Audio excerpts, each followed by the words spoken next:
Hello everyone, আবার একটি নতুন ভিডিওতে সবাইকে ওয়েলকাম। আজকে আমি বানাবো বাড়িতেই ব্রেড গ্রামস। তাহলে চলুন কিভাবে ব্রেড গ্রামসটা বানাই আপনাদের সঙ্গে শেয়ার করি।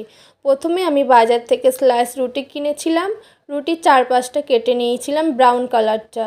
তারপরে কুচি কুচি করে একটা মিক্সার গ্রাইন্ডারের মধ্যে দিয়ে দিলাম, সঙ্গে একটু ফুড কালার অ্যাড করেছিলাম। তারপর এইভাবে ঝুরো ঝুরো করে পেস্ট করে নিলাম। একটি কড়াইতে লো টু মিডিয়াম আঁচে ভেজে নিতে হবে।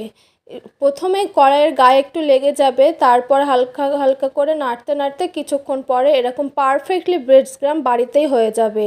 তাহলে আর বাজারে যেতে হবে না, এইভাবেই একবার বাড়িতে বানিয়ে দেখুন। ভিডিওটি ভালো লাগলে অবশ্যই বন্ধুদের শেয়ার করবেন। ফেসবুক থেকে দেখলে পেজটা ফলো করতে ভুলবেন না। ইউটিউব থেকে দেখলে সাবস্ক্রাইব করতে ভুলবেন না। পাশে থাকবেন, পাশে আছি সবসময়। বাই, আবারও দেখা হবে একটি নতুন ভিডিওতে। Thanks for